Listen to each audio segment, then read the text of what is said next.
Good morning, students. Welcome to Suraj School Bhiwadi. Today we are going to continue the same chapter, that is chapter 12, Books of Original Entry, Special Purpose Subsidiary Book. And today we will learn how to prepare the sales return book.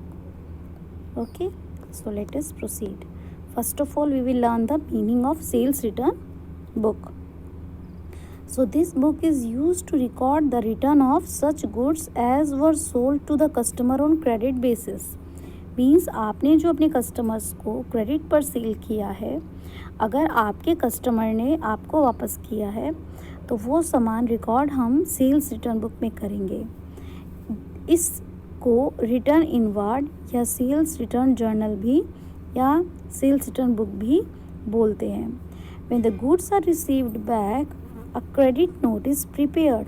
आपने देखा था purchase return में हमने customer के हमने party के account को क्या किया था, डेबिट किया था. सप्लायर के अकाउंट को हमने क्या किया था, डेबिट किया था, क्योंकि वो रिसीवर था.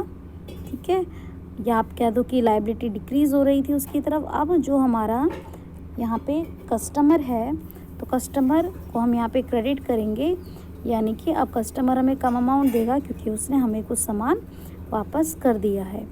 कितनी कॉपीज़ में बनेगा ये क्रेडिट नोट? डुप्लीकेट में बनेगा, डबल कॉपी बनेगा. ओरिजिनल कॉपी जो है वो आप पार्टी को दे दोगे, कस्टमर को दे दोगे, और इसके अंदर वो कस्टमर का नेम, सारे गुड्स का डिटेल जो बैक हुआ है और कितने अमाउंट का सामान वापस किया है वो होगा. हर एक क्रेडिट नोट पर सीरियल नंबर होगा और डेट होगा. इसको क्रेडिट नोट इसलिए कहते हैं क्योंकि कस्टमर से सामान वापस मिला है. Credit the giver. The same note is called debit note. लेकिन यही नोट जिस पार्टी को सामान वापस मिला है उसके लिए डेबिट होगा.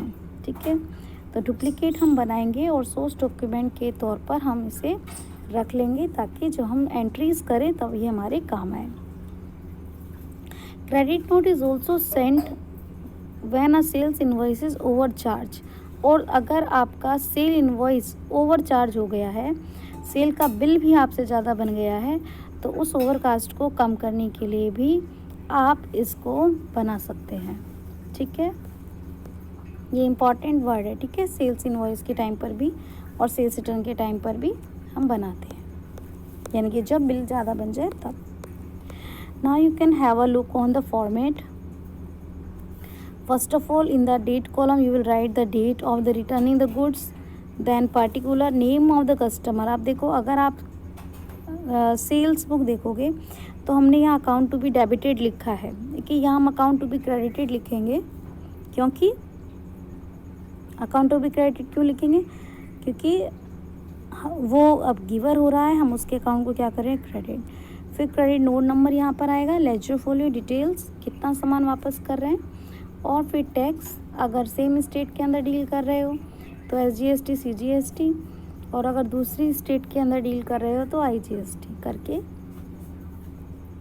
ये अमाउंट आ जाएगा.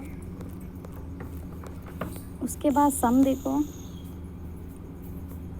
Prepare sales return book of the in the books of Ramlal and company. Goods return by Ganga Prasad. Ganga Prasad ने रिटर्न किया आपको 1 टेबल फैन. तो 1 टेबल फैन 6000 का है, तो कितने का हो गया बेटा, 6000. और ट्रेड डिस्काउंट 15% है, तो 6000 का 15% निकालोगे तो 5100 का सामान तो ये वापस हुआ. श्याम ऑयल मिल्स हरियाणा, ये भी हरियाणा से था. डिफेक्टिव गुड्स वापस किया, यहाँ पर भी 40 आ जाएगा. टैक्स और ऐड कर दोगे, प्लस टैक्स प्लस टैक्स. ठीक है, और अलाउंस क्लेम किया है क्योंकि इनवॉइस जो है वो ज़्यादा है, तो भी आप क्या बनाएंगे बेटा, सेल्स रिटर्न बुक बनाएंगे. तो इसका सॉल्यूशन देखो. यहाँ पे आपने क्या देखा, गंगा प्रसाद लिख दिया. ठीक है, और 1 था आपके, वन टेबल चेयर लिया था, 6900 से लेस हो गया. फिर आपने 66% CGST SGST निकाला. इसी तरीके से दूसरे में किया और इसी तरीके से तीसरे में किया. परफेक्ट कॉलम में अपना अमाउंट लिख दिया, लास्ट में टोटल. सो इसी वीडियो को, इसी सम को देखते हुए आपको आपकी बुक का जो है वो होमवर्क में क्वेश्चन 6 करना है. लेकिन उससे पहले आप इलस्ट्रेशन 6 करके देख लेना, फॉर्मेट बिल्कुल सही बनाना। आपकी बुक में दिया हुआ है ये क्वेश्चन नंबर 6।